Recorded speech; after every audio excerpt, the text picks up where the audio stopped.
Olá, boa noite. Faz hoje precisamente 100 anos que no Boulevard des Capucines, em Paris, no Salon Indien do Grand Café, se realizou a primeira exibição pública e paga de cinema, então chamado cinematógrafo, mais precisamente Le Cinématographe Lumière. Como devem certamente recordar, foram os irmãos Auguste e Louis Lumière quem inventou o cinema numa resolução técnica muito aproximada daquela que ainda hoje conhecemos. E isto porque, um pouco por todo o mundo, nesse final do século XIX, se tentavam descobrir processos que conduzissem ao que hoje conhecemos por cinema. Na América, por exemplo, Edison andava às voltas com uns caça-níqueis, umas maquinetas onde se metia uma moeda, precisamente o tal níquel, e se podia espreitar por uma ranhura uma película que passava lá por dentro. Mas este espetáculo individual pouco tem a ver com o cinematógrafo Lumière, onde na primeira noite 33 pessoas pagaram, cada uma delas um franco, para assistir a essa exibição coletiva de uma projeção de filmes.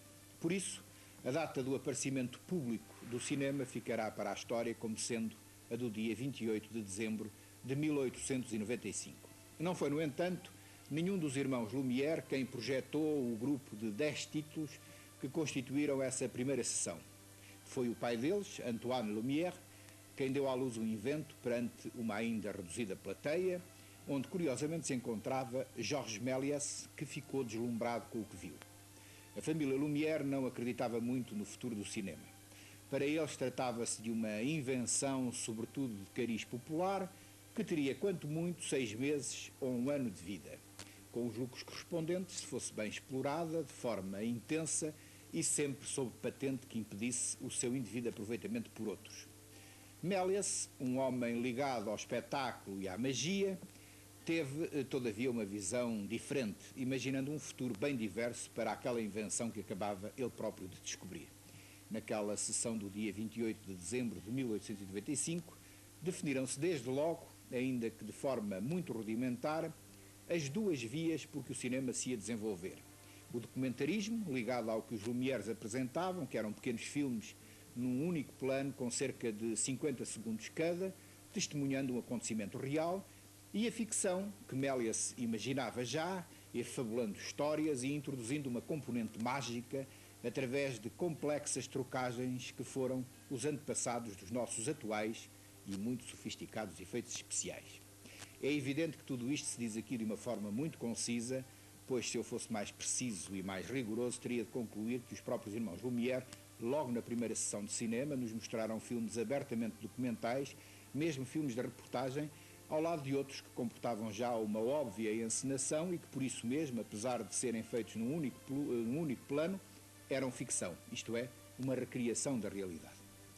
Bem, vamos ver agora algumas imagens desses filmes que constituíram a primeira sessão pública e paga de cinema de que há memória.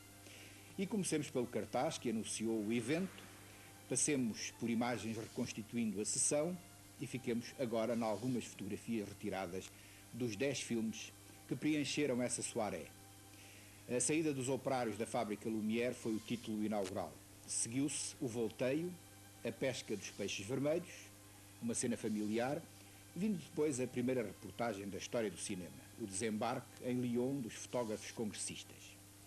Os Ferreiros foi o 5º título apresentado, seguindo-se depois O Jardineiro, mais tarde conhecido por La Rose à Rosée, primeiro filme de ficção dos Lumières, seguir O Pequeno Almoço do Bebé, Le Saut à la Couverture, A Praça dos Cordoeiros em Lyon e, finalmente, O Mar, que foram as restantes películas vistas nessa noite de há 100 anos atrás.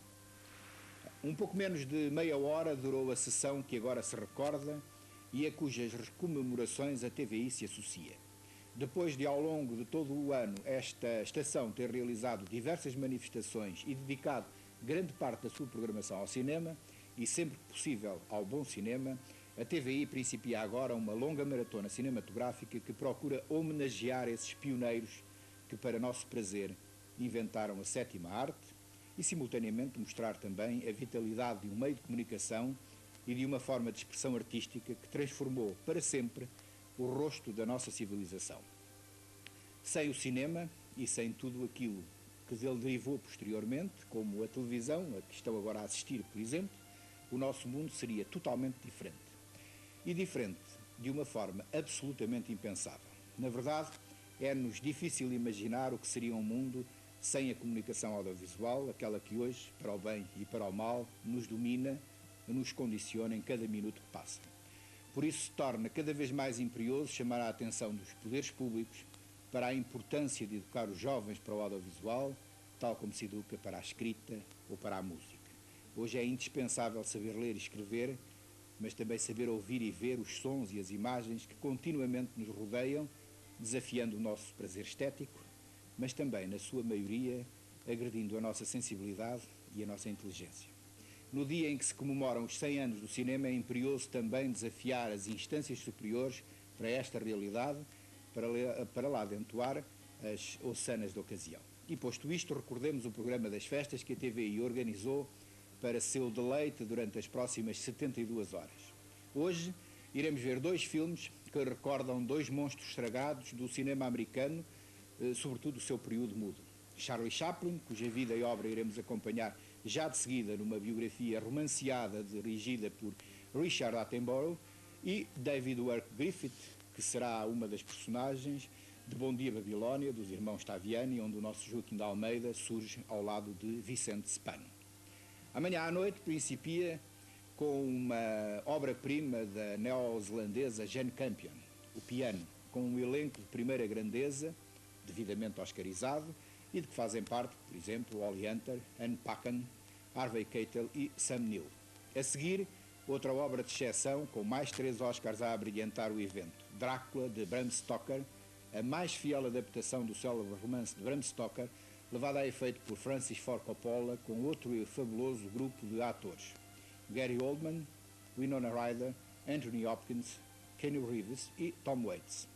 E pela noite, dentro de sexta-feira para sábado, poderemos ver ainda Ritmos da Broadway com Doris Day, uma comédia musical de David Butler, Por Muitos e Bons Anos, do italiano Ermanno Olmi, que é uma magnífica metáfora de crítica social.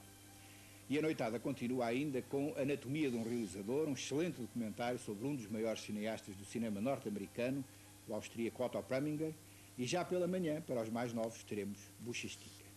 Finalmente, a noite de sábado começa com E Tudo o Vento Levou e os seus muitos Oscars que premiaram uma das obras míticas da história do cinema, a que se segue Gigi, de Vincent Minnelli, e os seus também 9 Oscars, um dos raros filmes que viu todas as suas nomeações serem transformadas em estatuetas na cerimónia da atribuição dos Oscars.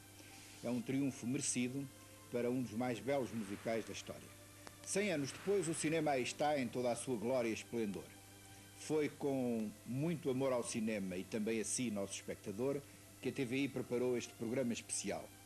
Esperemos que os próximos 100 anos de cinema, que estão agora mesmo a principiar, nos continuem a mostrar o que de melhor tem o homem, a sua sensibilidade, a sua inteligência, a magia da sua invenção e criatividade, sempre ao serviço do homem. Nesta noite em que nos apetece gritar Viva o cinema, é bom, sobretudo, viver o cinema.